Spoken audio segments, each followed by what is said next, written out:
All right, it has been a hot minute, longer than a hot minute since I popped on here and did a Facebook Live. We are past due, but listen, we had to focus on getting all of our seniors finished early, pivot to those scholarships, honors applications, housing applications, and also those financial disclosures. So in my defense, that's what we've been working on. Tonight is a presentation that we're doing on College Planning 101. And this is a topic that we do all the time, but we always get amazing questions too. And I wanted to go ahead and jump on here for some of y'all that are not going to be attending that live presentation and knock some of these out, because these are really good questions that I have a feeling a lot of y'all are probably going to ask. One question we get asked often is, when should college planning officially start? And this is by Priya, who looks like you have a sophomore at Westwood. Priya, it really depends on who you ask by this. As a college consultant, most people will start working with folks the junior year. That is the year of formal prep. For us and the type of colleges and universities that our scholars apply to, this would be UT, A&M, are on almost every person's list that we work with. And especially, even if they're not, they're applying to STEM majors many times.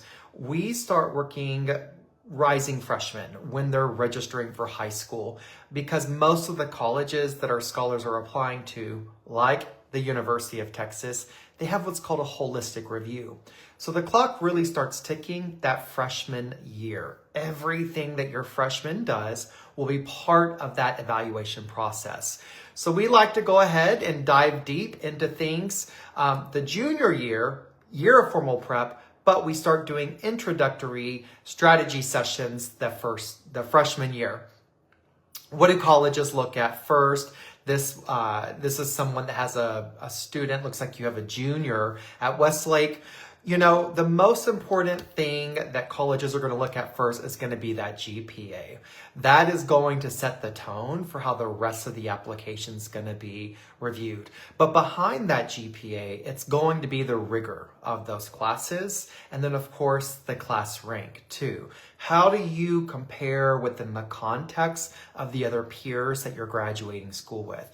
So GPA, definitely the first most important thing, but then dissecting that, are we working on, do we have a GPA that's high because you got easy A's, or did you actually take more rigorous coursework? Did you take the hard classes and get those A's? Then we're looking at those advanced level courses, APs, honors, things like that too. All of those ingredients make up that secret sauce that your transcripts, the story that you're telling, are going to share. That is the most important part of the entire application as well.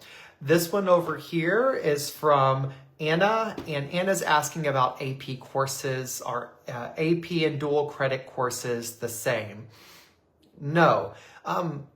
While dual credit courses are great, the expectation is that your student is going to take the most advanced level courses offered inside their high school. The AP classes are a national standard. They're recognized by all colleges and institutions. Those dual credit courses that are being offered at places like ACC, some colleges get a little bit picky about those because those are coming in through often a community college where the standard may not be exactly the same or unknown like the standard at an AP. Now, it's not going to hurt. It won't necessarily hurt the application.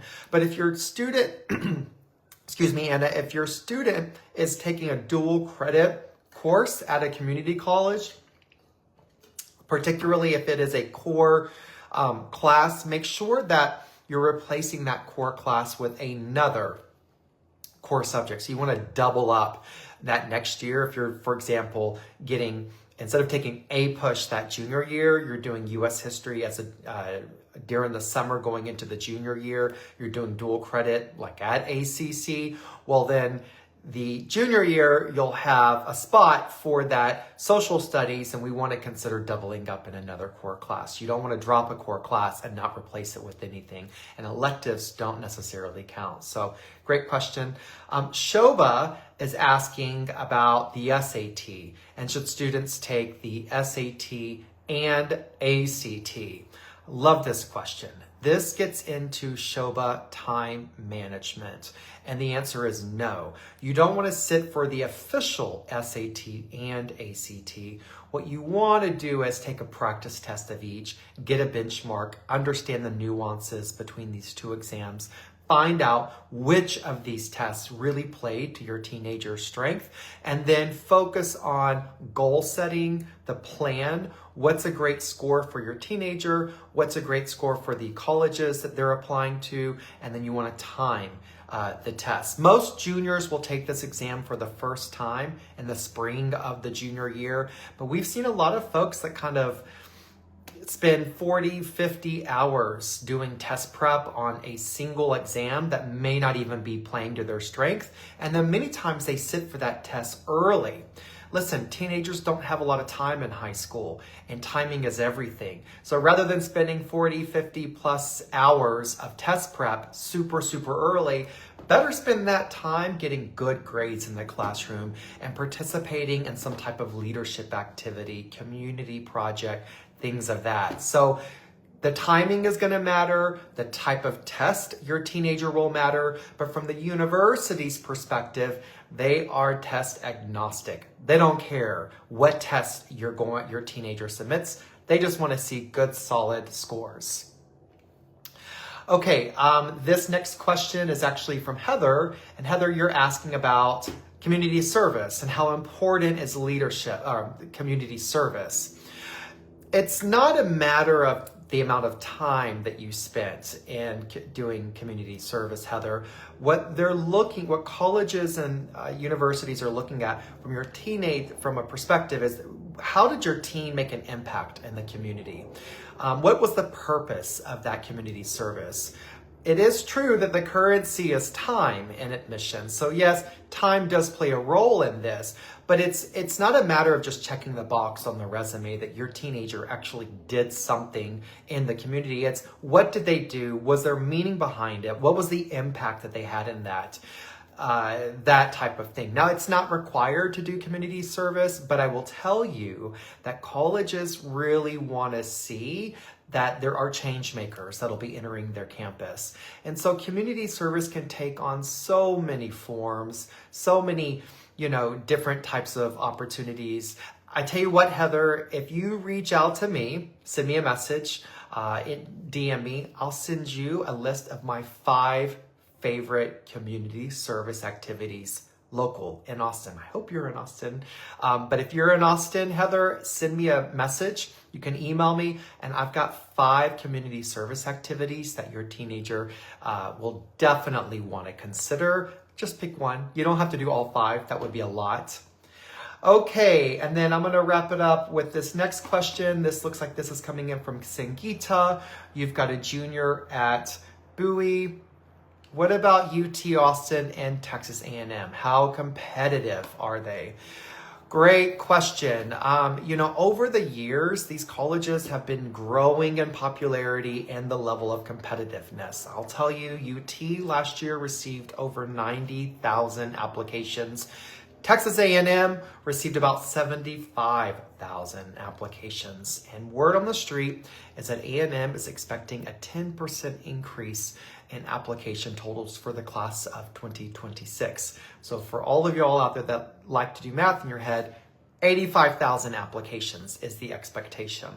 These colleges and universities have become very competitive. Part of it is the hysteria that has been really attributed to these places that nobody is getting in. I want you to understand something that, yes, students are getting admitted. Class rank is important. I have a feeling that's one of the reasons why you're asking. But, more importantly, it's about being authentic with your application as well. So while the headliners are always the number of applications and the acceptance rate at some of these member schools, the reality is students actually have a good shot at getting in as long as they are being authentic in their application. They are getting good grades in school, and they're actually picking a major that is true to them.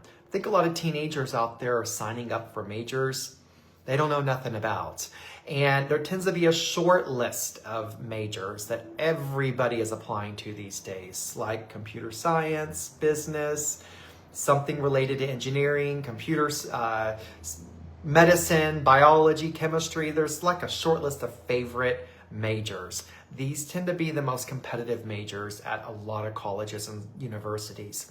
So if your teenager is wanting to graduate from the 40 acres or wanting to graduate from Aggie Land, do a little bit of research into all the different awesome majors that these colleges have. Some of those majors are less impacted than others, and your teenager may actually have a better shot at graduating from a major that they are authentically curious about, but taking some of the pressure off of them by applying to some of those more impacted majors. But they are competitive, and just as I started this Facebook Live, the most important part of that application is going to be the transcript. The transcript, which is going to tell a story. And then outside of that transcript, we're looking at other variables, like A&M is going to be looking at demonstrated interest, test scores. Even though A&M is test optional, I will tell you, your teenagers will need a good test score if they're applying to impacted majors.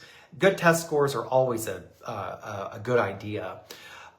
Test scores, great essays and activities. These are table stakes these days.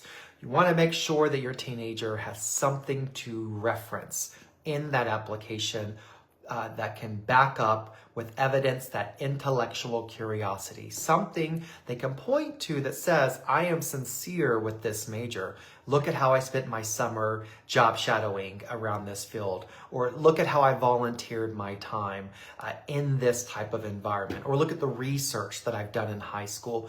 That matters, but the essays are a culmination of everything that your teenager has done in high school. So those essays are equally as important. Good question. I'm going to go ahead and do one last one.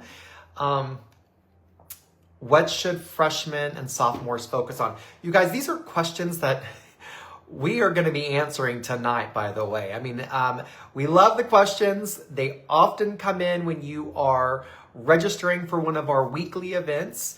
And so they really kind of build the entire presentation. So if y'all have not attended any of our weekly webinars or in-person events, go register today.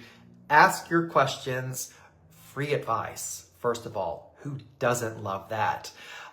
So what should freshmen and sophomores focus on? Okay, I want you to know something. Freshmen and sophomores are not applying to college anytime soon, so there is no real rush. But what freshmen and sophomores really need to do is learn more about themselves. So the first 2 years of school, it should be heavy career exploration, learning about different majors, learning about your strengths, your interests, your intellectual curiosities, and what you are curious about doing in terms of your strength, your aptitudes and environments. I mean, all of that is important. And part of doing the work on yourself is creating activities around that as well. Aligning yourself with activities that are also associated with this kind of stuff. So first 2 years of school, that is a lot of it. Also, a little bit of testing. We want to kind of get a baseline of these tests, the SATs, ACTs, understand the nuances, really find out which of these test models play to your strength. What kind of score are you hitting today? How do you want to grow that score as well? Because the junior year is when all of those big decisions need to be made. What is the major you're applying to? What are the colleges you're applying to? When are you going to sit for these exams? And so you don't want to kind of sandbag that entire experience into 1 year. You kind of want to spread it out a little bit so that you're not making overnight decisions. So great question.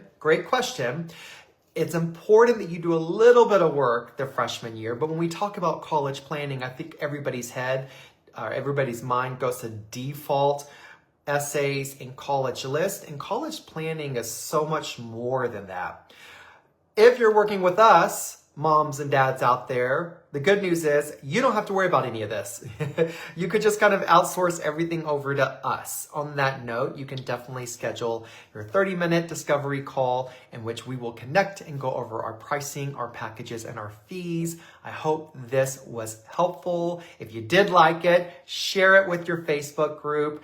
Send me a DM if you are local in Austin. I think Heather for that community service list. Happy to help you out with that. And you guys have a great day, and make sure that you go grab a spot at one of our presentations. You can register for free, always online under the free events tab. We do these presentations every single week, and we have a new one coming up in January on summer prep. So for the parents out there that are wondering what is their teenager going to do next summer, we will be discussing in January internships, volunteer opportunities, research opportunities, how all of that is going to factor in the review process. So that presentation, I believe, is going to be in January. You definitely don't want to miss that one. Y'all have a good day. Bye-bye.